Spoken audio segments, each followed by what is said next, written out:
Hello, welcome. My name is Zelda Kelly. I'm with PsychicSecrets.com, and today we're going to be looking into the meanings of the playing cards. Now, when reading with playing cards, that is called Cartomancy. I'll put a spelling up here for you.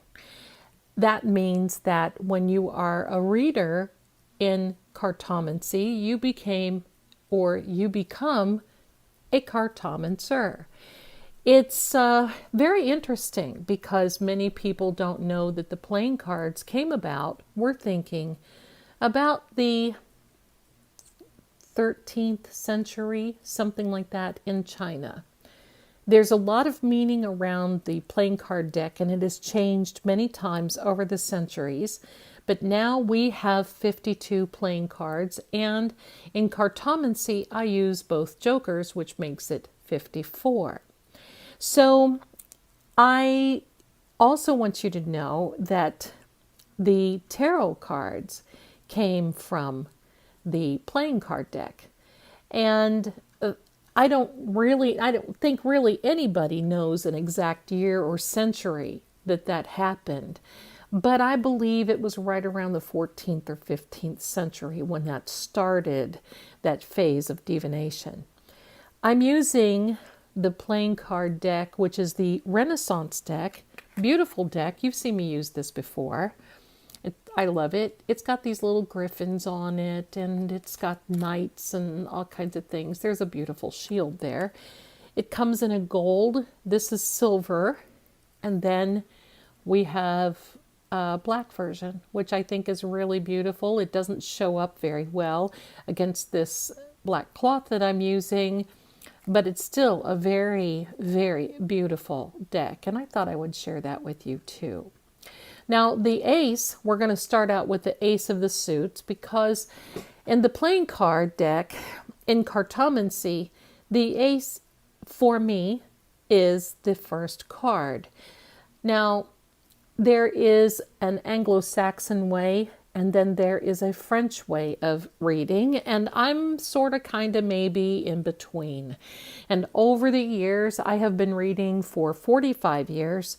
Over the years, meanings have evolved, combinations of cards have evolved with me, and I use a different interpretation of these cards. And maybe someday I'll publish that interpretation so that you can use it for yourself and for your own divination. I think reading from the playing cards can give you just as much information as when you read for tarot. Sometimes in a reading, I like to perhaps read with a playing card and then confirm with a tarot card, or vice versa. Many times, just like the tarot, you have to either put the deck to rest, meaning you got to give it a little time out, or retire your cards. And because at first you're going to see that it's a lot of energy, very energetic, there's a lot of things going on with their playing cards, and you'll get some really good readings. But as time goes on, you'll feel if it's a little struggle or not. So just a couple of things about reading with playing cards. Use a deck that is brand new. I like to get a deck that doesn't have too much of a plastic surface on it. It's hard to find anymore. I just think that the plastic surface, for whatever reason, inhibits the reading of the cards. It's a preference thing. Also, when you get a deck, make sure that you don't get a deck from a store that sells repurposed decks, like the ones where the corners are cut off, that are from a casino, that they use in their shoe in the casino. That will not work out. But just remember, always use a deck that has never been for games or used for games. That's why you want a brand new deck. When picking out a playing card deck, pick something that really resonates with you, that makes you feel good while you're reading. I've had decks in the past over the last few years that have really felt kind of cringy to me and uncomfortable didn't really care for those, so I retired them early. Over the years, I'm going to say in the 1980s, yes, 1980s, I got a playing card deck from a tourist town in Tennessee in the Great Smoky Mountains. I had that deck for years. It was not plastic coated. I used that deck. That deck probably had thousands of readings with it. I read for a major online, well, it wasn't online back then. It was a major call-in psychic line back then in which I used those cards. I'm going to say I'm not exaggerating when I said thousands of readings. With this particular deck, I'm into the hundreds. I'm not going to be retiring this soon because I don't use it every day. I switch between 5 different decks. The other thing, but I was going to tell you about the playing card deck that I received from the Great Smoky Mountains. It was not plastic coated and they basically disintegrated. I really had to retire them. I was forced to retire that deck when the cards just fell apart when I was shuffling. That was a very sad day for me because that was a big, big part of my reading and I was not prepared. So be prepared. Have a second deck on hand. You never know. Sometimes you lose a card. Sometimes anything can happen to your cards. Have a second deck.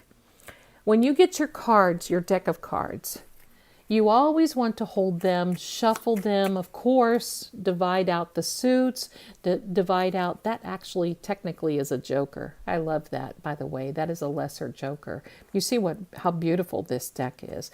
This is from the Elephant Playing Card Company and is the Renaissance deck. But anyway, hold your cards, shuffle them, let them get to know you. Put your energy on them. Even if you have to walk around the house, holding your deck like this is good. But beware. Once you use a deck for reading, cartomancy, divination, you should not use the deck again for playing games. If you do, that will ruin the divination and most likely even the games. So refrain from that if you can. The last thing I want to say is many times if you're reading in a situation where you're reading quickly, one after another, you can write the meanings on your cards. There's nothing wrong with that. Writing the meaning on your card will help you immediately be able to tell what situation your client or even yourself, if you read for yourself, is in, and it will help you with the combinations of cards. And believe me, with the tarot as well, but with the playing cards and cartomancy, there are a lot of combinations that you can use. So let's get down to the meaning. In some people will use the ace last after the king. I like to use it first because as far as I'm concerned, you always have good energy if you lay out an ace first or within the first 5 cards. I like that. Now the Ace of Hearts has a dual meaning, like many of other cards actually, but the meanings are that it is a timing card for autumn or the fall. Many of us know that. It can mean romance, harmony in the home, contentment. It means that there is a number one solution. It is a cup sign, as in the tarot. So it is a water sign, either Scorpio, Cancer, or Pisces. It is a very good timing card if you have other number cards beside it. And it represents and can represent love because of the heart.